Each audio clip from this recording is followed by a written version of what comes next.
I've fallen in love with I Love. दिल बोले वाव.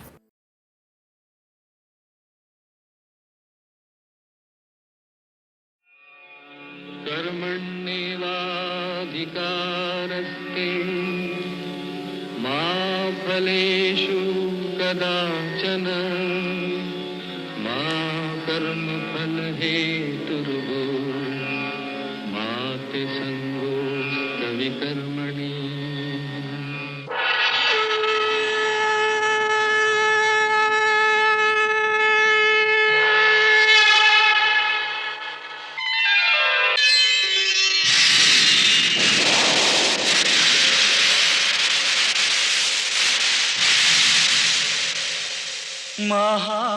महाभारतम्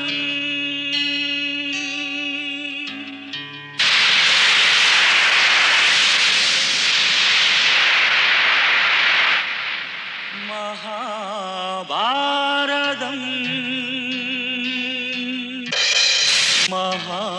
महाभारतम्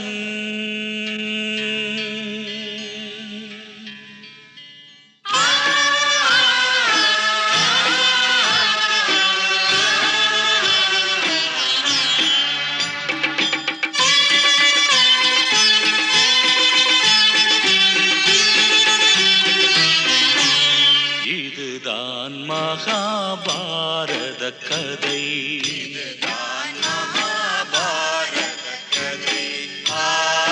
மகாபாரத கதை.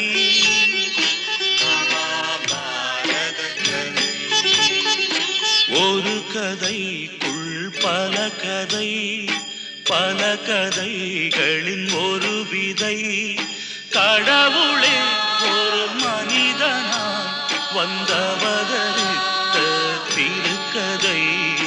தர்மமென்றும் வெல்லுமே என்றே உணர்த்தும் பெரும் கதை. தர்மமென்றும் வெல்லுமே.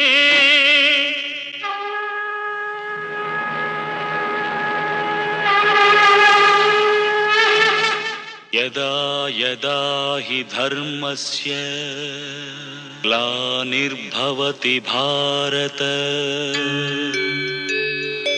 अभ्युत्थानम् अधर्मस्य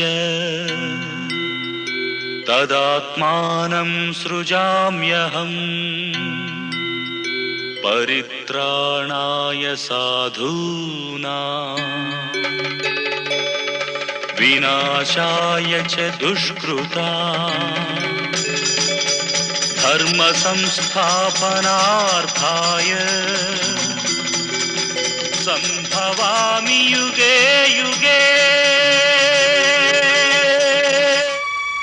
வாசுதேவர் மனமுடைந்து மதுரா நகரத்திற்கு திரும்பிவிட்டார். பாண்டுவின் புதல்வர்கள் ஹஸ்தினாபுரத்தின் பொக்கிஷங்கள் என்பதால் அவர்களைத்தான் மதுரா நகரத்திற்கு அழைத்துச் செல்ல முடியாதே. ஹஸ்தினாபுரத்தின் அரண்மனையும் அரச குலமும் அவர்களை ஒப்புக்கொள்கின்றனவோ இல்லையோ, அவர்கள் அங்குதானே சென்றாக வேண்டும். ஆனால் பாவம் இந்த பொக்கிஷங்கள் சுயநலம் என்ற பாறைகள் நிரம்பிய பாதையில் செல்ல வேண்டிய நிர்பந்தம் இருக்கிறதே.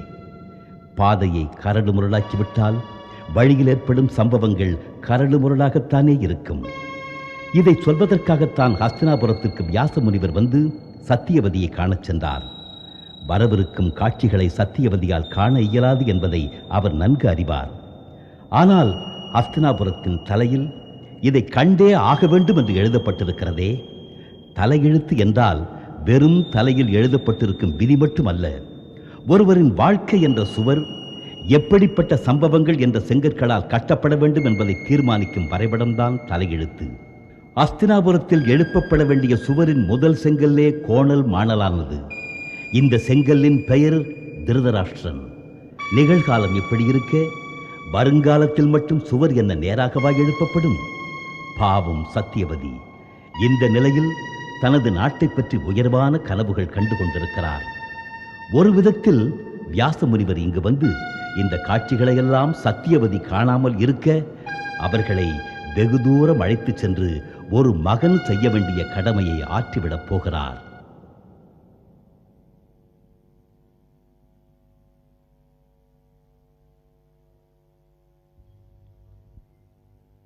தாயே, எனக்காக எழுந்திருக்கும் கஷ்டம் வேண்டாம் தாயே. உனக்காக எழவில்லை மகனே. நான் மாமுனிவர் வியாசருக்காக எழுகிறேன். தாய்க்கு முன் சில பல நேரங்களில் கடவுளும் சிறுவராகி விடுவார். தாயின் தவத்திற்கு மேலானது எந்த தவமும் இல்லை. தாயின் ஞாபகம் எப்படி வந்தது? இன்று மகனுக்கான கடைசி கடமையை நிறைவேற்ற வந்திருக்கிறேன் தாயே. கடைசி கடமை? ஆம் தாயே, கடைசி கடமை. காலம் ஒரு நதியைப் போல ஓடிக்கொண்டே இருக்கிறது. இந்த கட்டை படகைப் போல ஸ்திரமாக இருக்க இயலாது. தவிர ஆத்மா ஒரு யாத்ரி. தனது இலக்கை, தனது லட்சியத்தை இடைவிடாது தேடிக்கொண்டிருக்கும். நீ என்ன சொல்கிறாய் மகனே? எனக்கு புரியவில்லை. தங்களுக்கு புரியாது தாயே. பாசத்துக்கு கண்ணில்லை, தாய்க்கும் அவ்வாறே. இருந்தாலும் பந்த பாசத்தின் துறைமுகத்தில் எதுவரை காத்திருப்பீர்கள்? தலைமுறைகளை பார்த்து அழுது கொண்டிருப்பது வாழ்க்கையின் லட்சியமோ குறிக்கோளோ அல்ல. மோகத்தின் பந்தத்திலிருந்து விடுபடுங்கள். விடுபட்டு எங்கே செல்வது? தபோவனத்தின் மார்க்கம் திறந்துள்ளது. இங்கு ஹஸ்தினாபுரத்தின் கடமை முடிந்து விட்டது. அம்பிகை அம்பாலியும் அழைத்து வாருங்கள். இன்று நீ இங்கு இரக்கமில்லாத ஸ்வரத்தில் பேசுகிறாயே மகனே. திருதராஷ்டிரனோ கண்ணில்லாதவன் தாயே. அவனால் காணவே இயலாது. ஆனால் உங்களால் காண சகிக்காது. இது நல்லதுதான் தாயே. கிரகசாஸ்திரமத்தில் உள்ளவர்கள் வாக்கிய லிபியை படித்ததில்லை. நடப்பது நடக்கும் என்று விதியில் உள்ளது. தங்களுக்கு துறவரம் என்பதே விதி. அது உங்களுக்காக சரியுந்தான் தாயே. ஏனெனில் இங்கு நடக்கப் போவதையெல்லாம் உங்களால் சகித்துக் கொள்ள இயலவே இயலாது. என்ன நடக்கப் போகிறது? நாளை நடக்கப் போவதை இன்று ஏன் அறிய முயல்கிறீர்கள் தாயே? சில நேரம் அறியாமை கேடயமாகிவிடும். அறிவு துக்கத்தின் காரணம். தங்களுக்கொன்று கூறுகிறேன். நான் பார்க்கும் வருங்காலத்தை தங்களால் காண இயலாது. ஆகையால் தாங்கள் இங்கிருந்து செல்வதே உச்சிதம். வாருங்கள், தங்கள் மகன் அழைத்தபடி நிற்கிறான். அரச மாளிகையில் மாமுனிவர் வியாசர் வந்திருக்கிறாரா? பாட்டியை காண வந்திருக்கிறார். பாட்டி, பாட்டி, ஏன் இந்த கஷ்டம்? என்னை அழைத்திருக்கலாமே. சிரஞ்சீவி ஆவாய். சௌபாகியவதியாவாய். தாயே, வெறுங்காலுடன்? ஆம் மகளே. வியாசர் சொல்கிறார், நான் ஹஸ்தினாபுரத்தில் வாழும் நாட்கள் முடிந்து விட்டதாம். நான் அம்பிகை, அம்பாலிகை ஆகிய மூவரும் அவருடன் வனத்திற்கு செல்கிறோம். என்ன? நான் எதையும் தவறு செய்தனா? இல்லை, இதுவரை செய்யவில்லை. மாமுனிவர் வந்ததற்கு நான் கொடுத்து வைத்திருக்க வேண்டும். எவ்வாறு நீ காலடி ஓசைகளை அறிந்து கொள்கிறாயோ, கடவுள் அருளால் வருங்காலத்தில் ஓசையும் உன் காதில் விழட்டும். இந்த பாவி திருதராஷ்டிரன் எதைத்தான் புரிந்து கொள்வான்? நல்லதுக்கும் கெட்டதுக்கும் விதியை நொந்து கொள்வதை நிறுத்து மகனே.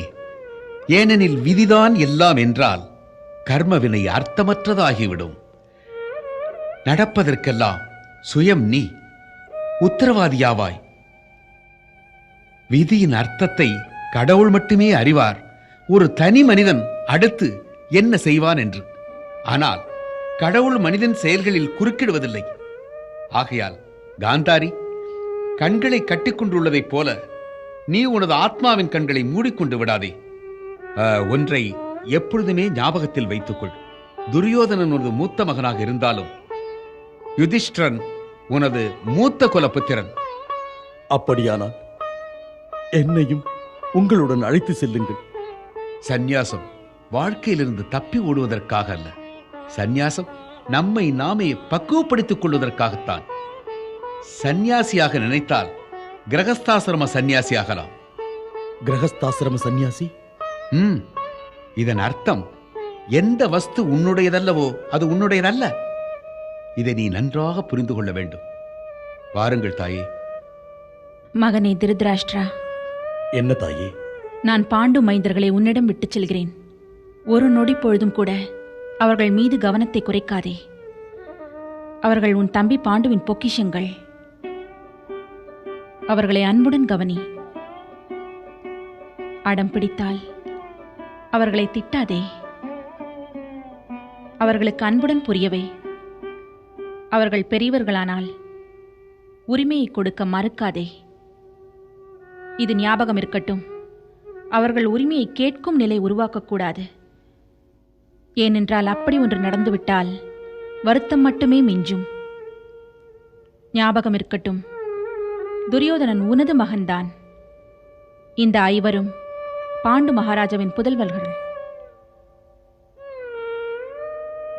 மகளே காந்தாரி, நான் ஹஸ்தினாபுரத்தை திருதராஷ்டிரனிடம் விடுகிறேன்.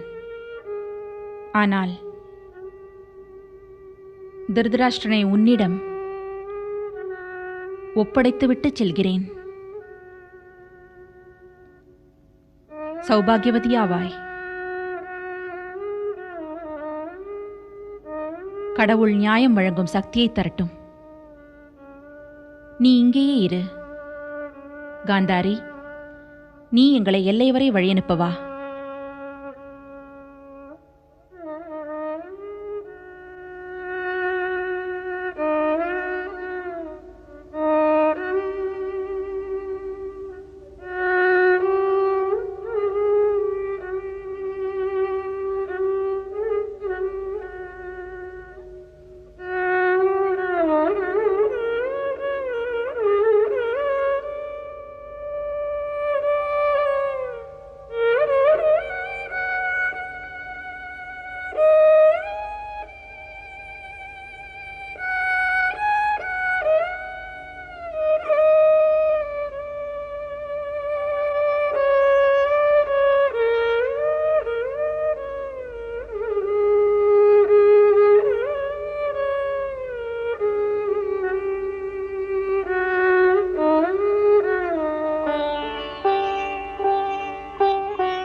போதும் காந்தாரி.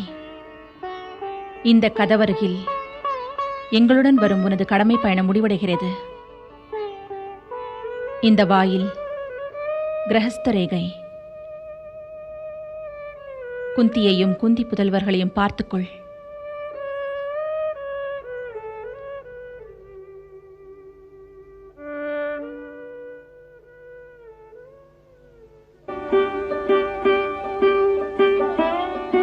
பீஷ்மா, உன்னிடமும் இப்போது விடைபெறுகிறேன். நானும் தங்களுடன் வருகிறேன் தாயே. தங்களுடன் வர எனக்கு கட்டளையிடுங்கள். நான் உனக்கு எப்படி கட்டளையிட முடியும் மகனே?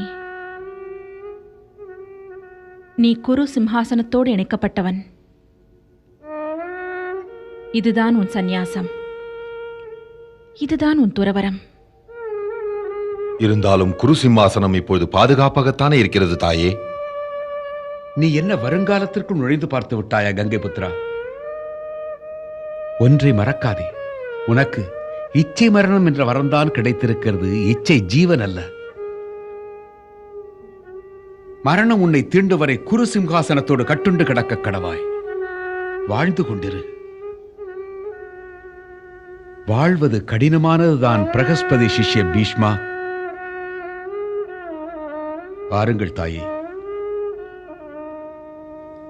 அனைவரையும் நீதான் கவனித்துக் கொள்ள வேண்டும். ஏனென்றால் நீதான் எல்லோரிலும் மூத்தவன்.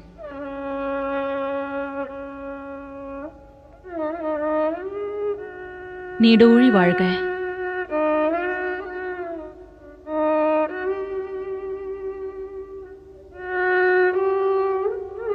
புகழோடு வாழ்வாய்.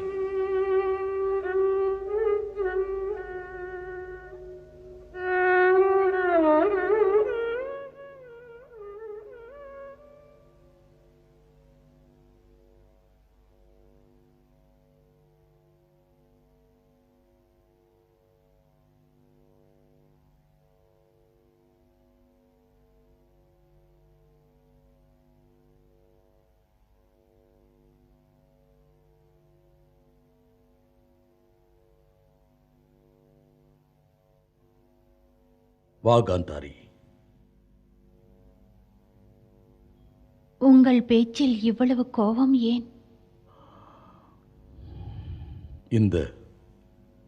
இந்த அரசமுகடம் மறுபடியும் ஒருமுறை கை நழுவுவது போல் தெரிகிறது காந்தாரி.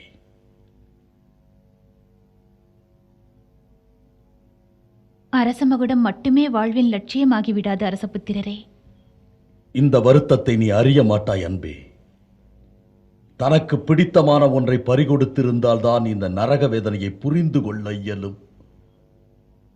நான் தான் மூத்த கௌரவ புத்திரன் என்ற கசப்பான உண்மையை என்னால் மறக்கவே இயலாது.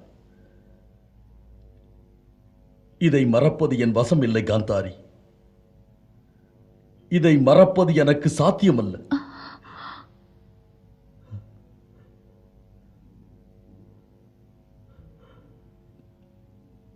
குந்தியை பார்த்தாயா? இப்போது செல்கிறேன். உங்கள் அனுமதி பெற வந்தேன். என் அனுமதி என்ன தேவை உனக்கு? பட்டத்து ராணி நீ. அரச பவனத்தில் உனது ஆட்சிதான் உள்ளது. குந்தியின் சுகத்தைப் பற்றி முழு கவனம் வேண்டும். நீதான் பெரியவள். அந்த 5 பாண்டு புத்திரர்களும் என் தம்பியின் பொக்கிஷம். அவர்களை கவனி. அவர்கள் அனாதைகள் என்று எண்ணக்கூடாது. நீதான் அவர்களை கவனிக்க வேண்டும். துரியோதனனை விட குறைவான அன்பு என்று தோன்றக்கூடாது. அவர்கள் ஏன் அப்படி நினைப்பார்கள் அரசபுத்திரரே? அவர்கள் துரியோதனின் சகோதரர்கள் தானே? சகோதரர்களாக இருந்தால் என்ன? உண்மையில் நான் தான் மூத்த குரு புத்திரன். ஆனால் இந்த அரச குடும்பத்தில் மூத்த மகன் இப்பொழுது யுதிஷ்டிரன். யுதிஷ்டிரன் தான் மூத்தவன். துரியோதனனுக்கு இதைத்தான் சொல்லிக் கொண்டிருந்தேன் அரசபுத்திரரே. யுதிஷ்டிரன் அவனுக்கு மூத்தவன் என்று. அவனது பிடிவாதம் உங்களுக்கு தெரியுமே. நீங்களும் அவனுக்கு புரிய வைக்க முயலுங்கள் அரசபுத்திரரே. எனக்கே என்னால் சமாதானம் சொல்ல இயலாத நிலையில் இருக்கும்போது, தம்பி பாண்டு அரசனானதில் தவறில்லை என ஏற்றுக்கொள்ள இயலாத போது, எனது பார்வையின்மை இன்னமும் என்னை ஒரு விஷமுள்ள கருந்தேளாக கொட்டுகிறது. இப்போது துரியோதனனுக்கு எப்படி புரிய வைப்பது? அவன் குள்ளன் அல்லவே. இந்த காயத்தை ஏன் ஆறவிட மாட்டேன் என்கிறீர்கள் அரசபுத்திரரே? நான் என்ன செய்ய? இந்த ஆறியிருந்த காயத்தை இன்று விதி தனது ஈட்டியால் குத்தி இருக்கிறது. நீயே இந்த விஷயத்தை யோசிக்காந்தாரி. துரியோதனனுக்கு இந்நாள் வரை ஒன்றையே சொல்லி வந்திருக்கிறோம், அதாவது என மரணத்துக்கு பிறகு அவன்தான் அரசன் என்று. நானும் இதைத்தான் நினைத்தேன். குலகுரு கிருபாச்சாரியன் இதை மனதில் கொண்டு அவனுக்கு கல்வி அளிக்கிறார். இன்று நான் முன் வந்து அவனிடம் எப்படி சொல்வது? மகனே, யுதிஷ்டிரன் தான் மூத்தவன். ஆகையால் உனது செயல்பாட்டினால் தான் நீ அரசனாக முயற்சிக்க வேண்டும். அஸ்தினாபுரத்தின் சிம்மாசனத்தின் முன்னுரிமை உனக்கு அல்ல. இருந்தாலும் நீங்கள் ஏன் அப்படி யோசிக்கிறீர்கள் அரசபுத்திரரே? அவனால் இதை செய்ய முடியாதா? கல்வியில் இன்று அவன் பாண்டவர்களை விட முன்னிலையில் இருக்கிறான். அதனால் வாய்ப்பு அதிகம்தானே? அது கிட்ட முடியாமல் போனால்? கிட்ட முடியாமல் போனால் ஒன்று நிரூபணமாகிவிடும். ஹஸ்தினாபுரத்து அரியணைக்கு அவன் யோகியதையற்றவன் என்று. இது விதியின் விளையாட்டு. மறுபடியும் விதி. இந்த விதி மறுபடியும் ஏன் என் பாதையில் குறுக்கிடுகிறது?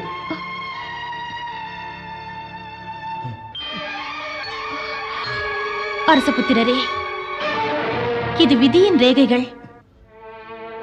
இவற்றை மாற்ற முடியாது.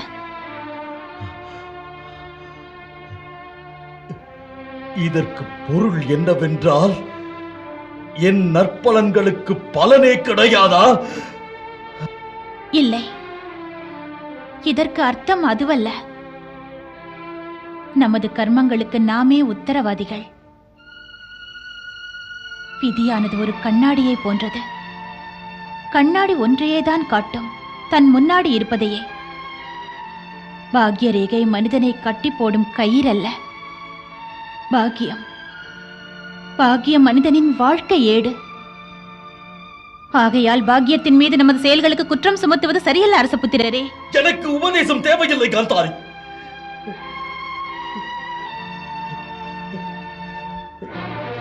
நீ எனக்கு உதவு, பக்க பலமாக இரு.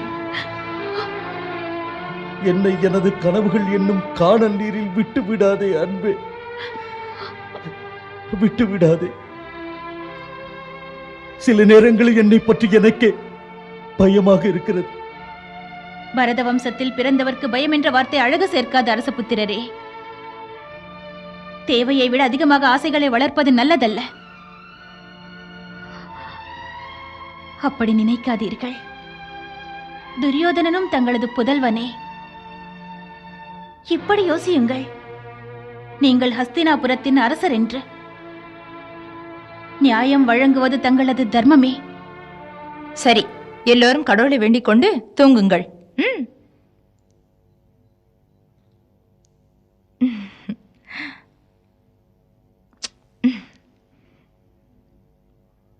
சீக்கிரம் தூங்குங்கள். அம்மா உறங்கச் சொன்னார்கள் பீமா. எப்படி உறங்குவது? எனது இதயம் துடிக்கிறது. துரியோதனனின் துர்நடத்தையை நினைத்து நினைத்து. எதை நீ துர்நடத்தை என்கிறாயோ அதுவே அவனது சுபாவம். மன்னிப்பது மனிதனை கடவுளை அருகே கொண்டு செல்கிறது. மன்னிப்பெனும் அஸ்திரத்திற்கு மாற்றே கிடையாது. நீ உணவை பற்றி சிந்தித்தால் போதும். உணவை பற்றி பேசினால் பசிக்க ஆரம்பித்து விடுகிறதே. உன்னை திருத்தவே முடியாது.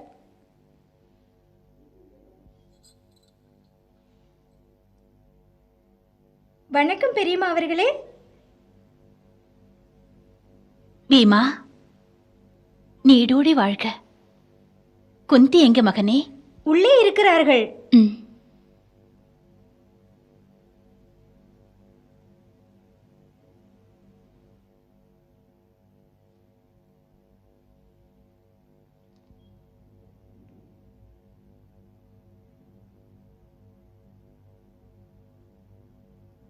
வணக்கம் அக்கா.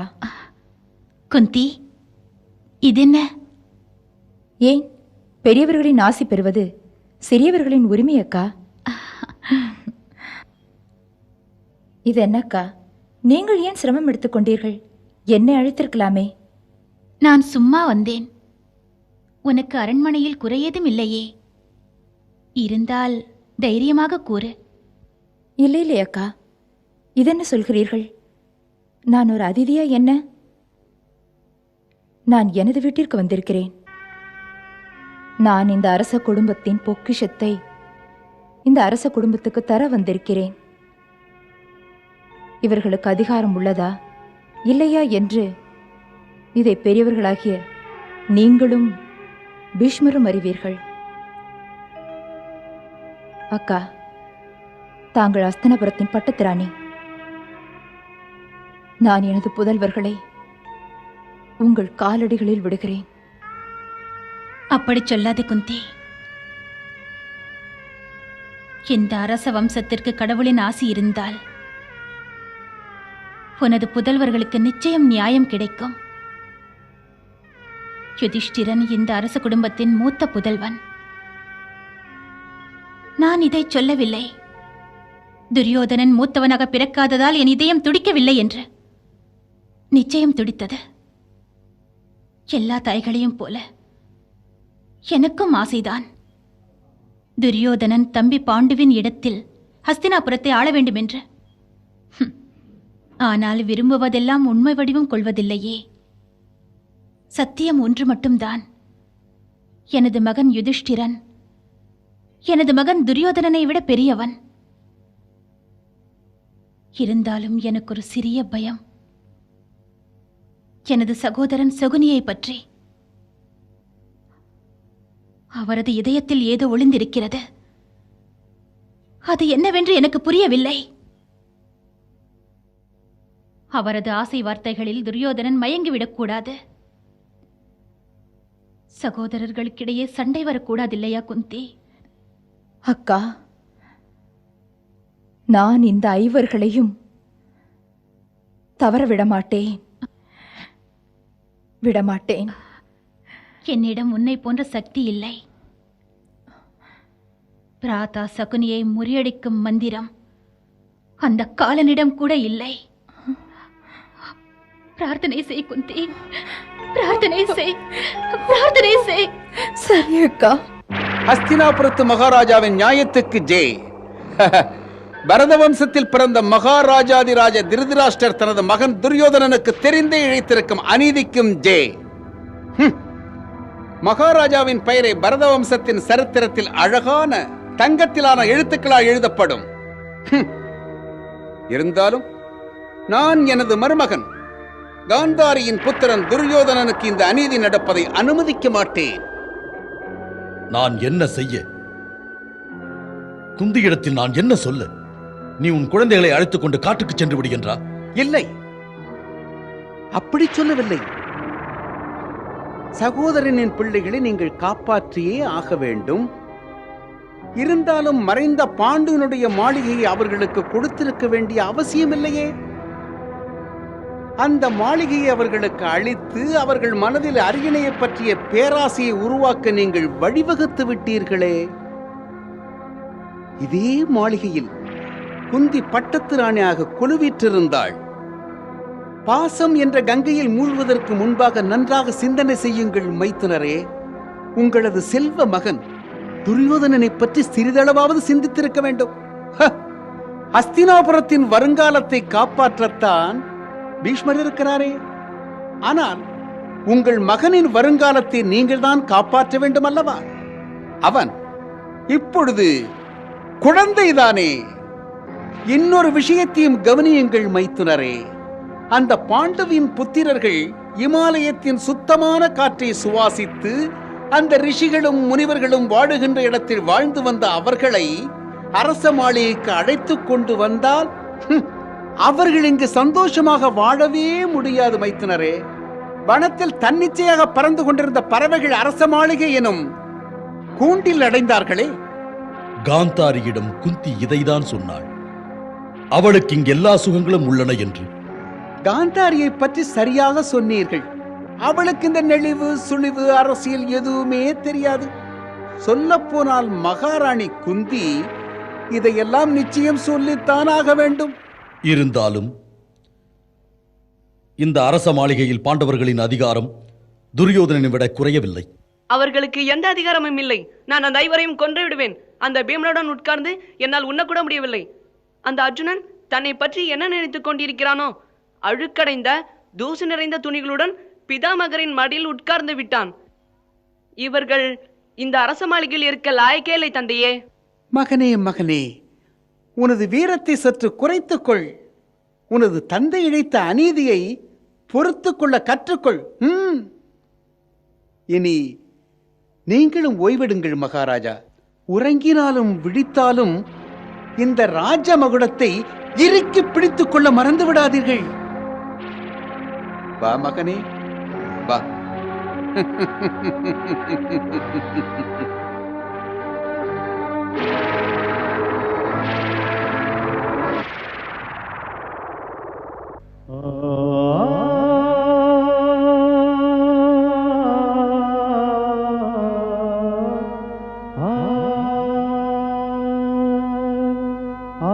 பெரியப்பா,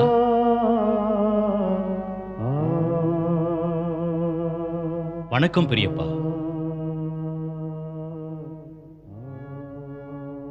சிறிது நாட்களாகவே காண்கிறேன், நீங்கள் ஏதோ ஆழ்ந்த சிந்தனையில் இருக்கிறீர்கள்.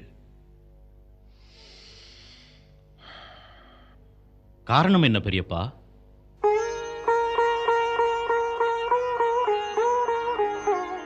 உண்மையாகவே உனக்கு இதன் காரணம் தெரியாதா என்ன? இன்று ஹஸ்தினாபுரம் நிகழ்காலத்திற்கும் வருங்காலத்திற்கும் இடையே அல்லல் பட்டுக் கொண்டிருக்கிறது விதுரா. நீயும் என்னை போல் சில நாட்கள் யோசனையில் மூழ்கவில்லையா? ஏன் உனக்கு கவலை இல்லையா? நமது மூதாதையர்கள் நம்மை எந்த ஒரு உயர்ந்த வாழ்க்கை லட்சியங்களுக்காக வளர்த்தார்களோ ஆளாக்கினார்களோ, அவர்கள் நம்மை எந்த நல்ல சமுதாயத்தை உருவாக்குவதற்காக நியமித்தார்களோ, அந்த நம்பிக்கை ஆங்காங்கே சிதைந்து கொண்டிருக்கிறது. அந்த நூலிழை சிக்கலாகிவிட்டது. ராஜநீதியோ குருடாகிவிட்டது. அரசனோ மோகத்தில் சிக்குண்டு மற்றவர்களின் உரிமைகளை தன் கைக்குள் அடக்கிக் கொள்ள பார்க்கிறான்.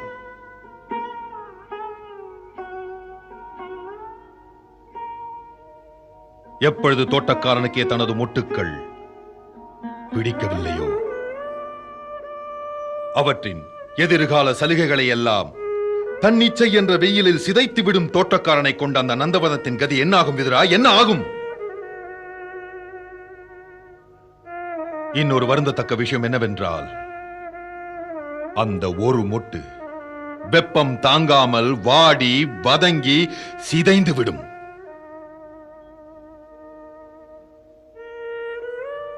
விவசாயி தனது வயலின் பயிர்கள் மீதே வெறுப்பை உமிழ ஆரம்பித்தால் அந்த வயலின் கதி என்ன ஆவது? இன்றைய இந்த பிரச்சனை விஷமுள்ள கருந்தேளை போல் எனது நெஞ்சை கொட்டிக் கொண்டிருக்கிறது. நான் நிகழ்காலத்திற்காக வருந்துகிறேன். வருங்காலத்தை நினைத்து நினைத்து துடிக்கிறேன். காலம் ஓடும் நதி போன்றது பெரியப்பா. நாம் நமது சௌகரியத்திற்காக நிகழ்காலம், வருங்காலம், கடந்த காலமாக பிரித்திருக்கிறோம். இன்றைய கடந்த காலம் நேற்றைய நிகழ்காலம்தான். இன்றைய நிகழ்காலம் நாளைய கடந்த காலமாகிவிடும். நான் இப்பொழுது தத்துவங்களை பற்றி பேச வரவில்லை விதுரா. நான் இன்றைய கொடூர யதார்த்தங்களை பற்றி பேசுகிறேன். நிகழ்காலம் வருங்காலமாகும் போது நாம் எல்லாம் சரித்திரத்தின் ஏடுகள் விதுரா. நாம் எல்லோரும் நிகழ்காலத்தின் உயிருள்ள பாத்திரங்கள் விதுரா. கொடுத்த வேஷத்தை நாம் நடிக்கிறோம். கொடுத்த வேஷம் என்னவென்று நாம் புரிந்து கொள்ள வேண்டாமா? இந்த விஷயத்தை நான் உங்களிடம்தான் கற்றேன். வாழ்க்கையில் சுவாரஸ்யம் இருக்க காரணம் வருங்காலத்தின் அறியாமைதான். வருங்காலத்தை முழுமையாக அறிந்துவிட்டால் கர்மம் என்பதற்கு அர்த்தமே இல்லை. மனிதனாக பிறந்தால் மட்டும்தான் எதையும் செய்யாமல் இருக்க அதிகாரம் இருக்கிறது. இப்பொழுது நீ என்ன சொல்ல வருகிறாய்? திருதராஷ்டிரனை விட்டு விடுவதா? அதை எப்படி சொல்வேன் நான்?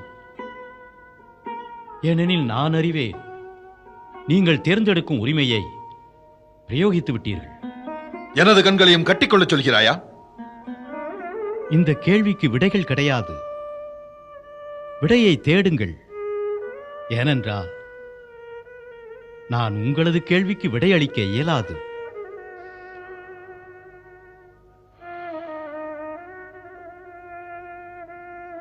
சரி, ஒரு நல்ல நாள் பார்த்து பாண்டுவின் புதல்வர்களை கிருபாச்சாரியாரின் குருகுலத்தில் விட்டு வா.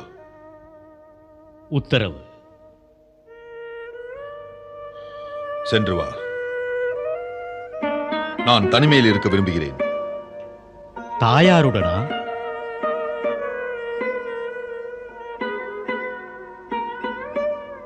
வருகிறேன் பெரியப்பா.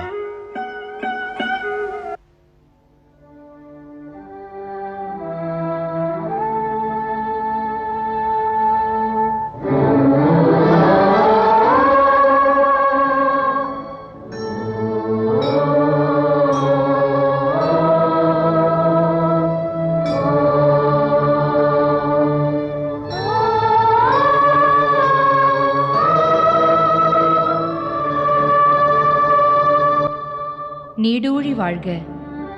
இந்த ஆசீர்வாதம் வேண்டாம் தாயே. ஏற்கனவே தந்தை தந்த வரத்தால் நான் கட்டுப்பட்டிருக்கிறேன். சங்கடப்படாதே மகனே. வருத்தத்திற்கும் ஒரு அளவுண்டு தாயே. இன்று ஏன் இவ்வளவு துயருற்று இருக்கிறாய்? காரணம் ஒன்றென்றால் சொல்லலாம்.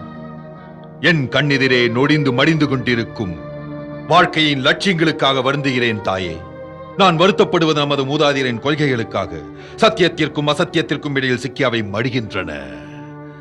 நான் அழுகிறேன். நான் அழுவதற்கு காரணம் ஒரு கொடூர உண்மை. நான் தந்தையாருக்கு எந்த அரியணையை காப்பாற்றுவதாக வாக்களித்தேனோ, எந்த அரியணையைக்காக சபதம் மேற்கொண்டேனோ, அந்த சிம்ஹாசனத்தை திருதராஷ்டிரனின் புத்திரமோகம் அவமதிக்கிறது தாயே. பாசம் அவனது அறிவு கண்களையும் கட்டிவிட்டது. கர்வம் அவன் தலையிலேறி நர்த்தனமாடுகிறது. எனது தலையெழுத்து என்னவென்றால், பாண்டுவின் புதல்வர்களுக்கு ஸ்நேகத்தையும் ஆசையையும் தவிர வேறு எதுவும் என்னால் வழங்க முடியாது தாயே, வழங்க முடியாது. மனதை தளர விடாதே மகனே. பிறகு நான் என் செய்வது தாயே? உனது மனம் சஞ்சலப்பட்டால் உனது தாயிடம் வந்துவிடு. நீ இந்த யுகத்தில் விந்திய மலைவிட உயர்ந்தவன் அல்லவா மகனே? உனக்கு தெரிந்ததுதான். ஏணி எல்லோருக்கும் ஒன்றுதான். அது வழியாகத்தான் ஏறுவார்கள், அது வழியாகத்தான் இறங்குவார்கள். ஏணி எவ்வளவு உயரமானதாக இருந்தாலும் ஏதாவது ஒரு உயரத்தில் சென்று முடியும் அல்லவா? ஏணியின் உச்சியை கலாச்சாரம் எட்டிவிட்டால் அதை இறங்கித்தானே ஆக வேண்டும் மகனே. பிறகு அது இறங்க ஆரம்பித்தால் வாழ்க்கையின் லட்சியங்கள் நிச்சயமாக மிதிக்கப்படுவது திண்ணம். அதை பற்றி வீணாக கவலைப்படுவதில் எந்த பிரயோஜனமும் கிடையாது. வீழ்ச்சியிலிருந்து தப்பிக்க கையில் கிடைத்ததை பிடித்துக் கொள்ளலாம். ராஜ நீதியும் இந்த மர்ம சக்கரத்திலிருந்து விடுபட்டதல்ல. இது பாரத நாட்டின் வீழ்ச்சியின் யுகம் மகனே. இருந்தாலும் மனம் தளர வேண்டியதில்லை. ஏனெனில் மனிதனுக்கு ஏணிகளை உருவாக்க தெரியும். ஒன்றை மறந்து விடாதே, அமுதத்தை பெற கடலை கடைய வேண்டி இருந்தது. கடலை கடையும் போது முதலில் கிடைத்தது விஷம் என்பதை மறந்து விடாதே. யாராவது ஒருவர் அந்த விஷத்தை பருக வேண்டும். அந்த விஷத்தை பருகுவதற்காகவே நீ பிறந்திருக்கிறாய் மகனே. இதுதான் உன் கர்ம வினை.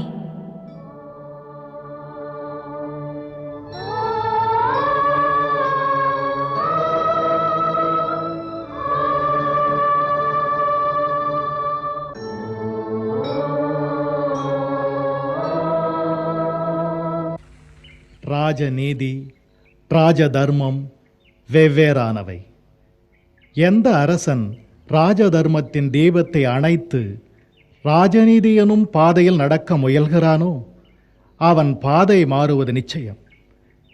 கர்வம் எனும் கானல் நீரில் மூழ்கி விடுவான். மனிதனில் இருக்கும் கடவுளின் அம்சத்தை இதை கர்வம் அடக்கி விடுகிறது. ஆகையால் அரசனுக்கு ராஜநீதியின் கல்வி ராஜ தர்மத்தின் அளவுக்கு தேவையான ஒன்றென்று கூற இயலாது. இப்பொழுது பிரச்சனை என்னவென்றால், ராஜ தர்மத்தின் பொருளானது முதலில் என்ன கற்க வேண்டும்? தர்மம் இருக்கின்ற இடத்தில் மோகம் வராது. இந்த இரண்டுக்கும் ஆகாது. ஏனெனில் இந்த மோகம் இருக்கிறதே குருட்டுத்தனமானது. ஆனால் தர்மமோ ஒளியின் இருப்பிடமேயாகும். ஏக ஏவ சரேத தர்மம் நாஸ்தி தர்மே சகாயதா கேவலம் வீதிம் ஆசாத்திய சகாயா கிம் கரிஷ்யதி. துரியோதனா, இதற்கு அர்த்தம் சொல்.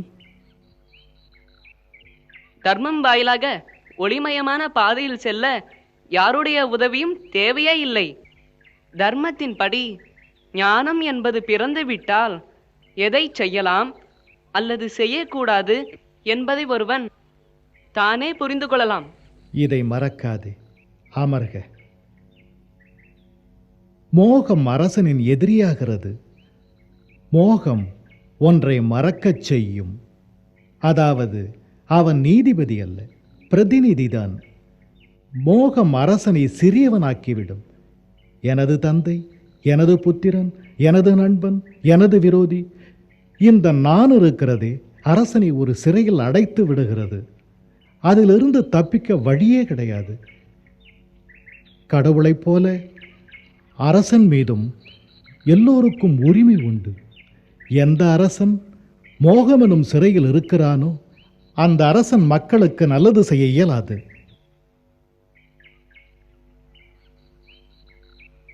வணங்குகிறேன் குருதேவா. ஆயுஷ்மான் பவ. வணக்கத்திற்குரிய பெரியப்பா, மகாராஜா பாண்டுவின் இந்த 5 புதல்வர்களையும் தங்களுக்கு சேவை புரிய அனுப்பி வைத்திருக்கிறார்கள். ஹஸ்தினாபுரத்தில் ஒரே மகாராஜா தான், மகாராஜா திருதராஷ்டிரர். அவருடைய புதல்வர்கள் நாங்கள். இவனை மிதிக்கட்டுமா? வேண்டாம். நான் பெரிய மன்னர் திருதராஷ்டிரருடைய தம்பியின் மகனான யுதிஷ்டிரன். தங்களை வணங்குகிறேன். ஆயுஷ்மான் பவ, வித்வான் பவ, தேஜஸ்வி பவ. இந்த குருகுலத்தில் உங்கள் எல்லோருடைய வரவும் நல்வரவாகுக. குழந்தாய், வா, என் அருகில் அமர்க. அங்கே நான் அமர்வேன். இல்லை, நீ எங்கு அமர்ந்திருக்கிறாயோ அங்கேயே இரு. அதுதான் உனக்கு ஒதுக்கப்பட்ட இடம். யுதிஷ்டிரன் குருகுல அரசகுமார்களில் மூத்தவனாகிறான். ஆகையால் அவன் இங்குதான் அமர்வான். அவனுக்கென்ற இந்த இடம் தரப்பட்டுள்ளது.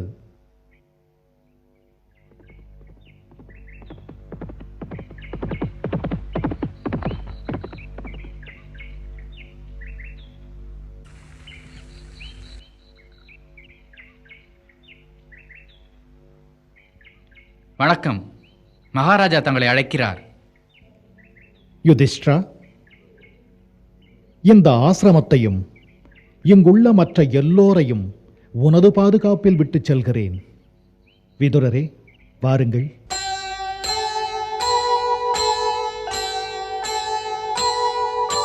நீதி சத்தியம் தர்மம் என்று கல்வியில் தேர்ந்திடு நீ, நேர்வழி செல்வது தர்மமே, இதுதான் உன் கடமை, இதுதான் உன் கடமை.